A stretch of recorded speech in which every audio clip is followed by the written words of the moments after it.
Hi అండి. నా ఊపిరి నీవే సఖియా పాట వింటి. అది నీకు అవసరం లేదు. మా మధ్య జరిగే సంగతులన్నీ అయిపోయాయి. అతను నన్ను ఎంతగా ఇష్టపడుతున్నాడో నీకు తెలియదు. నేను ఏదడిగినా సరే కాదనకుండా ఇస్తాడు అని గర్వంతో కనుబొమ్మలు ఎగరేసింది కావేరి. కొన్ని క్షణాల పాటు అంజలి షాక్ అయింది. అంటే వాళ్ళిద్దరూ కలిశారన్నమాట.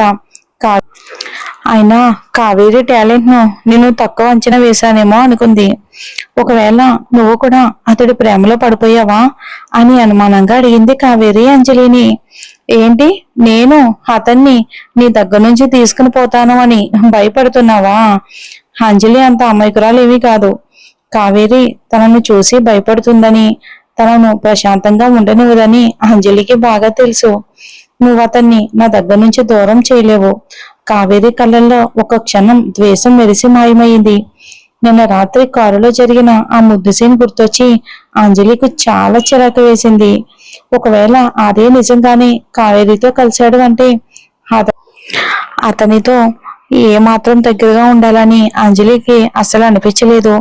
నువ్వేం టెన్షన్ పడుకో కావేరి, నువ్వు వాడిన ప్రతిదీ నాకు చెత్తతో సమానం అని కూల్గా చెప్పింది. సరే అయితే మరి నువ్వన్న ప్రతి మాట నేను ఆర్యకి చెప్తాను. తనేదో తప్పుగా మాట్లాడేసింది అని. ఇప్పుడు అంజలి భయపడుతుందని అనుకుంటూ స్మైల్ చేసింది కావేరి. దానికి విరుద్ధంగా అంజలి చాలా కాన్ఫిడెంట్ గా ఉంది. అయితే ఒక్క అక్షరం కూడా మిస్ అవ్వకుండా చెప్పు కావేరి. వీలైతే నేను ఏ టోన్ లో చెప్పానో అదే టోన్ లో చెప్పడానికి ట్రై చేయి. అప్పుడే అతను ఖచ్చితంగా నమ్ముతాడు. కావేరి కళ్ళల్లో షాకు స్పష్టంగా కనిపించింది. ఇక అంజలిలో తల నుంచి కాళ్ళ వరకు ఉన్న కాన్ఫిడెంట్ ని చూసి కావేరికి జలసి వేసింది. చివరికి కావేరి అక్కడి నుంచి వెళ్ళిపోయింది కోపంగా. ఆ తర్వాత అంజలి ఒక నిట్టూర్పు విడిచింది. కావేరి ఇక్కడికి వచ్చింది షో ఆఫ్ చేయడానికైతే తను అనుకున్నది జరగలేదు. ఇక ఆర్య దగ్గరికి వెళ్లి కావేరి తలుపు తట్టింది. లోపలికి రా. లోపల నుంచి ఒక వ్యక్తి బాసులా ఆకర్షణీయమైన వాయిస్ వినిపించింది. ఆర్య తలెత్తి పైకి చూడగానే అక్కడ కావేరి కనిపించింది. ఆర్య కళ్ళు చిన్నవి చేసి అడిగాడు, నువ్వేంటి ఇక్కడ? నాకు చాలా బోరుగా ఉంది ఆర్య, అందుకే ఇలా బయటకు వచ్చాను అని అంటూ కావేరి క్యూట్ గా తన ఎర్రటి పెదాలను కొరుక్కుని అతని పక్కన కూర్చుని సైలెంట్ అయిపోయింది. ఏమైంది? ఎవరైనా నేనేమైనా అన్నారా? ఆమె ఏదో సీరియస్ గా ఉందని అతనికి అర్థమైపోయింది. నేను ఇప్పుడే అంజలిను కలవడానికని వెళ్ళాను. గతంలో జరిగిన దానికి సారీ చెప్పాలని వెళ్తే ఆమె నా సారీ అంగీకరించకుండా నన్ను బయటికి పంపించేసింది. అంతేకాదు ఆమె ఇంకా ఏమన్నదంటే ఆర్య కనుబొమ్మలు ముడిచాడు. ఏమంది? ఆమె మన రిలేషన్ గురించి అడిగింది. అప్పుడు నేను మనది చాలా దగ్గర బంధమని చెప్పేశాను. వెంటనే ఆమె నేను వాడినవన్నీ తనకు చెత్తతో సమానమని అంది. కావేరి కళ్ళలో అసంతృప్తి నిండిపోయింది. ఆమె అన్న ఆ చెత్త వస్తువు తనేనని ఆర్యకి వెంటనే అర్థమయ్యింది. లోపలి స్మైల్ చేశాడు. నేనా చెత్తగా ఉన్నానా? మరి నిన్న రాత్రి తనే ఎందుకు ముందుగా ముద్దు పెట్టింది, ఇప్పుడేమో నేను చెత్త అంటుందా అని మనసులోనే అనుకున్నాడు ఆర్య. కావేరి తన పక్కనే ఉన్న ఆర్యను అలా దొంగచాటుగా గమనిస్తూ ఉంది. కానీ అతను తనను ఓదార్చే ఉద్దేశం లేకుండా ఏవో ఆలోచనలో మునిగిపోయి ఉండటం తను గమనించింది. అంజలి తనను ఇన్సల్ట్ చేస్తుందని ఆర్యకి అర్థం కావట్లేదా? సరే, ముఖ్యమైన పని లేకపోతే ఇకపై ఆఫీస్కి రావద్దు. ఇక్కడ వాతావరణం బాగోదు. మళ్ళీ నువ్వు హట్ అవుతావు. ఆమెను సాఫ్ట్ గా ఆర్డర్ చేస్తున్నట్టుగా చెప్పేశాడు ఆర్య. కానీ నాకు నువ్వు గుర్తొస్తే ఎలా? నాకు టైం ఉన్నప్పుడు నేనే నిన్ను వచ్చి కలుస్తాను.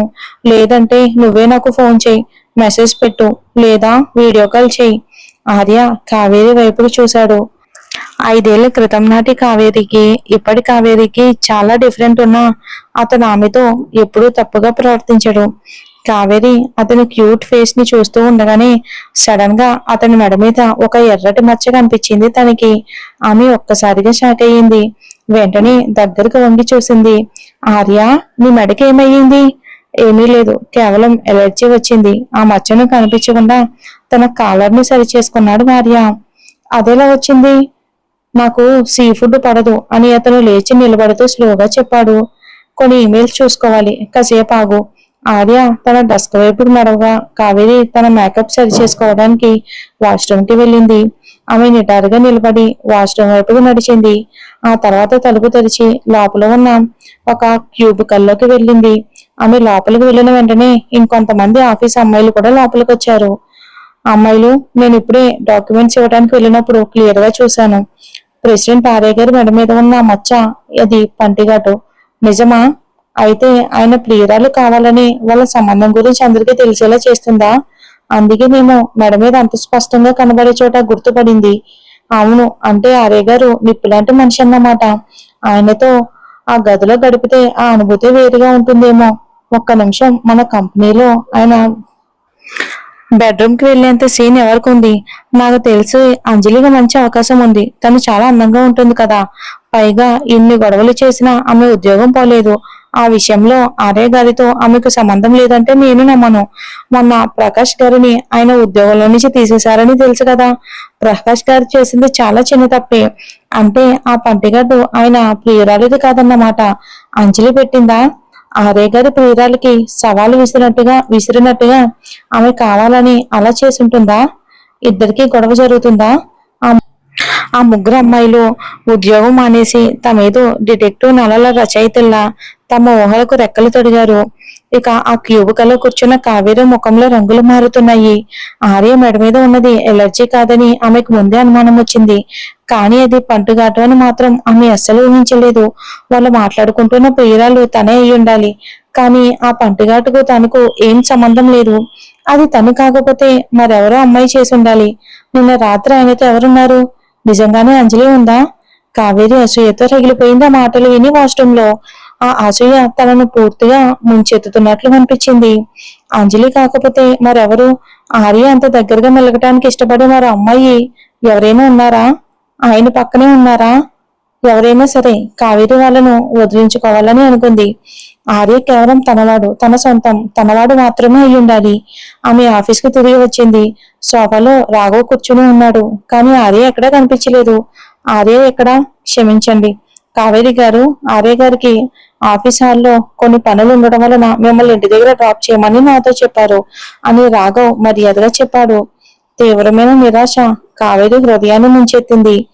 ఇక ఆర్య ఆర్థికంగా ఆమె అవసరాలన్నీ ఉదారంగా తీర్చినప్పటికీ ఇంతవరకు ఆమెతో ఎప్పుడు దగ్గరగా మెలిగిందే లేదు.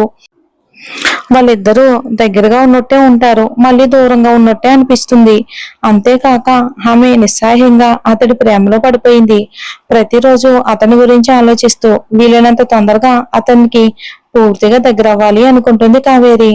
ఆమెకు డబ్బు, వస్తువులు వద్దు, అతనే కావాలి. అతనే సర్వస్వం కావాలి. ఇక రాజేశ్వరి గారి ఇంటి గొడవలు కావాలి. నేను నా కారులోనే వచ్చాను రాఘవ్. నిన్న రాత్రి ఆర్య ఓవర్ టైం చేశాడా వర్క్? కావేరి చాలా ఇంట్రెస్ట్ గా అడిగింది. రాఘవ్ తలూపాడు.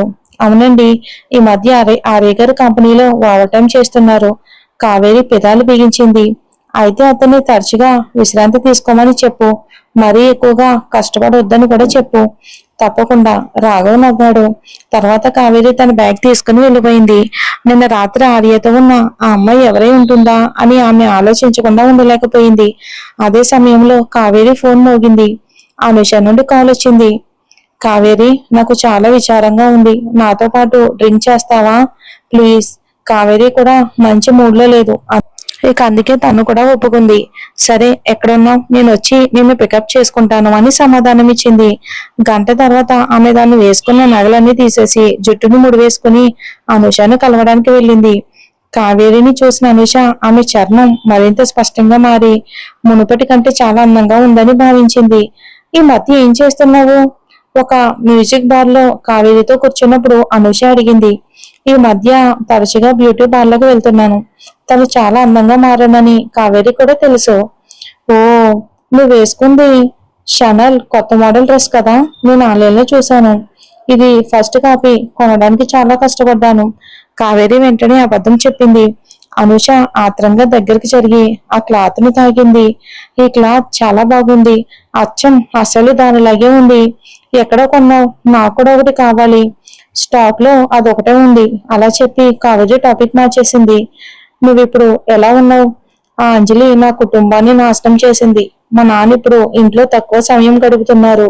సమయం దొరికినప్పుడల్లా ఆమె ఇంటికి వెళ్తున్నారు. నిన్న రాత్రి కూడా 10 దాటిన తర్వాత వరకు అక్కడే ఉన్నారు. దాదాపు తెల్లవారుజామున ఇంటికి వచ్చారు. ఎందుకు అని కావేరి చాలా ఇంట్రెస్టింగ్ గా అడిగింది. అంజలి ఓవర్ టైం చేయాల్సి వచ్చిందట, అందుకే తన కొడుకుని చూసుకోమని మన నాన్నని అడిగింది. నాకైతే తను బయట సరదాగా తిరగడానికి మన నాన్నను ఆడిస్తుందేమో అనిపిస్తుంది. ఆ మాటలకు కావేరి మెదడు గిర్రన తిరిగినట్టు అయ్యింది. రాఘవ్ చెప్పిన దాని ప్రకారం నిన్న రాత్రి ఆర్య కంపెనీలో ఓవర్ టైం చేస్తున్నాడు. అంజలి కూడా ఓవర్ టైం చేస్తుందని అనుష చెప్తుంది. ఒకే చోట ఒకే సమయంలో ఇలాంటి అదృష్టకాలు కూడా ఉంటాయా అని షాక్ అయ్యింది కావేరి. కావేరికి ఇక బ్యాడ్ టైం స్టార్ట్. చూద్దాం.